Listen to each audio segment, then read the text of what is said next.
Bonsoir, j'espère que vous allez bien, que la rentrée des enfants et des grands s'est bien passée. Il y a une autre série qui rentre demain, hein, et voilà.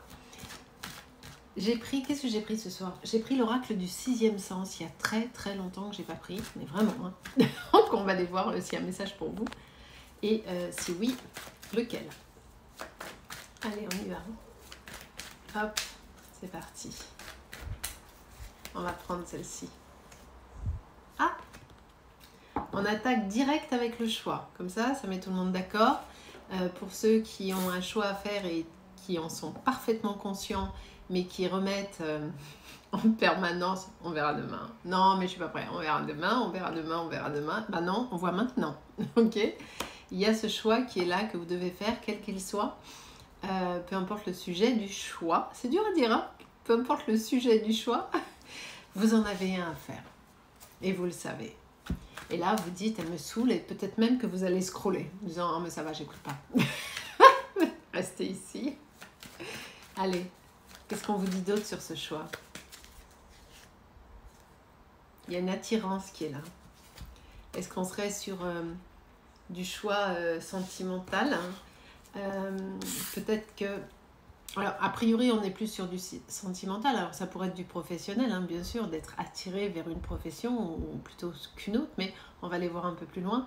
Soit vous êtes très fortement attiré par une personne et vous dites que vous ne pouvez pas, soit parce que vous n'êtes pas libre, soit parce que vous sentez que c'est peut-être pas la bonne idée, ni le bon plan, ni quoi que ce soit, parce qu'il y a une différence entre être attiré et que ce soit une bonne idée. Ça n'a rien à voir. Et vous hésitez grandement, vous avez une voiture qui roulait un chouille trop vite, soit c'est une attirance pour un nouvel avenir professionnel, mais en tout cas, ça vous titille, hein, ok? Qu'est-ce qu'on a d'autre? On va prendre celle-ci. On a la fusion qui est là. Donc je pense qu'on est sur de l'attirance qui va bien. Voilà, je vais le dire comme ça. Mais en revanche, et j'ai le déménagement qui est en dos de deck, hein, donc moi je pense que vous allez finir par céder à la tentation.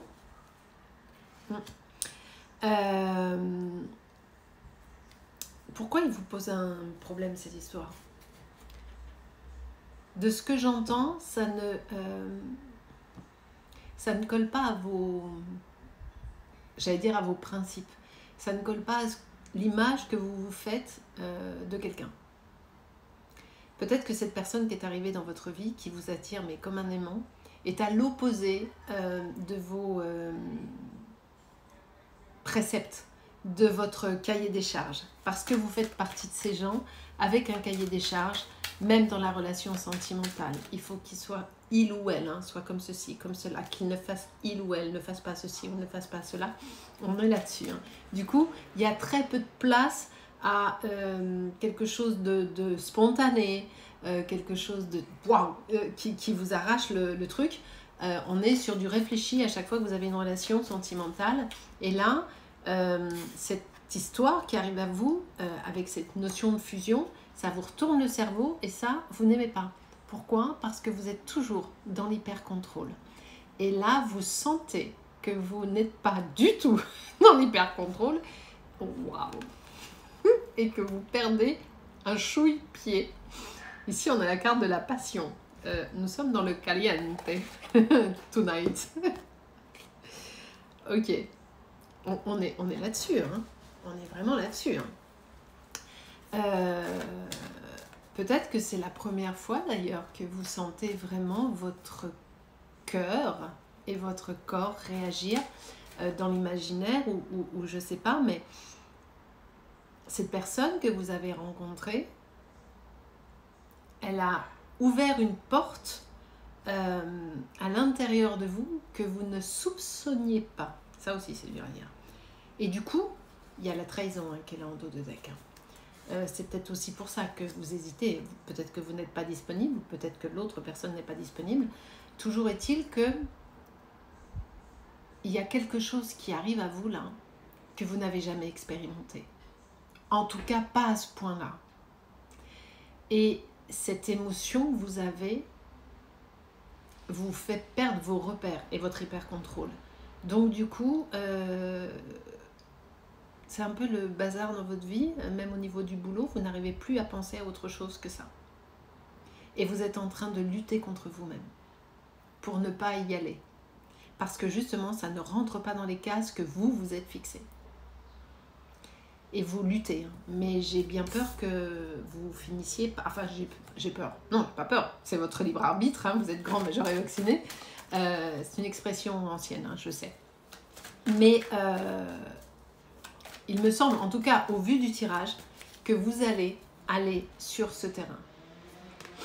Et ici, j'ai la carte de l'élévation. Vous allez me dire, ouais, c'est quoi le rapport? Ben, le rapport, c'est que peut-être que le fait de céder ou le fait d'accepter ces émotions qui viennent à vous, vous sortent d'une situation où vous êtes totalement anesthésié, où il ne se passe pas grand-chose, où vous vivez peut-être version robot, alors tout est fait hein, dans la maison, tout est nickel, tout va bien, tout est parfait, au boulot tout va bien, mais alors vous vous ennuyez à mourir et vous avez juste envie de vivre. Mais souvent vous vibrez, mais dans votre tête, vous imaginez, vous savez, comme quand on va regarder un film, on se projette, on se dit waouh, jamais ça m'arrive ce truc, jamais ça m'arrive. Sauf que là, ça vous arrive. Et la carte que je viens de retourner, c'est le bonheur. Il est beau ce tirage. Hein. Alors, il y aura des dommages collatéraux, potentiellement. Mais en tout cas, le tirage est beau. Pourquoi? Parce que vous allez juste vivre en fait. Il y a une histoire qui arrive à vous, là, quelque chose qui est... je rappelle, hein, on a la fusion, l'attirance et la passion. Je vous les mettrai toutes en incrustation, bien sûr, comme je fais à chaque fois. Et j'ai envie de vous dire que cette histoire dure un week-end, 6 mois, 1 an ou toute une vie. C'est pas ça qui est important. Ce qui est important, c'est qu'elle vous aura réveillé, révélé à qui vous êtes. Parce qu'en réalité, vous ne vous connaissez pas. En réalité, vous faites depuis toujours ce qu'on attend de vous et surtout ce que vous attendez de vous, c'est-à-dire que vous avez tracé une ligne très claire, très nette de comment doit être la vie. Ici, on a un retour. Pourquoi on a un retour? C'est parce que vous allez osciller entre j'y vais pas, j'y vais pas. Donc, c'est comme ça que je l'interprète ici, hein, ce retour. Ça vous rend malade, il faut que je me dépêche, ça va se couper le truc. C'est vraiment, vous luttez tellement, mais en fait, ok, c'est pas vous luttez contre cette histoire parce que, encore une fois, comme j'ai dit tout à l'heure, elle est à l'opposé de vos principes, d'accord? Et c'est quelque chose que vous n'avez pas prévu et vous n'aimez pas ça, de ne pas prévoir. Mais c'est surtout qu'elle est en train de vous réveiller. Elle est en train de vous dire, oh, exceptionnellement, je vais vous tutoyer. Oh, tu t'ennuies. Tu te fais chier dans ta vie. Il ne se passe rien. Et la vie, c'est pas ça, en fait. C'est ça qui est en train de se passer. Vous êtes en train de vous réveiller. Vous êtes en train de réaliser qu'il y a autre chose. Ok? Il y a la famille qui est là. Hein, et il y a l'argent qui est sorti aussi. S'il y a le déménagement, peut-être qu'il y a la famille, peut-être, je vous ai dit, il y aura des dommages collatéraux, mais il y a la réussite qui est là en dos de deck, avec la maison qui est là. Donc, on est vraiment là-dessus. Hein. Du coup, vous allez le choix qu'on a eu au départ, c'est est-ce que j'accepte cette révélation qui arrive à moi, ce truc qui me réveille et qui me fait comprendre qu'en fait, je passe à côté de ma vie? Ou est-ce que ok, je passe à côté de ma vie, mais j'ai établi des trucs et je reste là. Ça, vous êtes seul maître à bord, bien évidemment. Mais je comprends que le choix soit difficile. Il y a la dispute ici en dos de deck et le conflit. Je me dépêche, ça va couper. Je sais pas quoi vous dire. Je vous embrasse.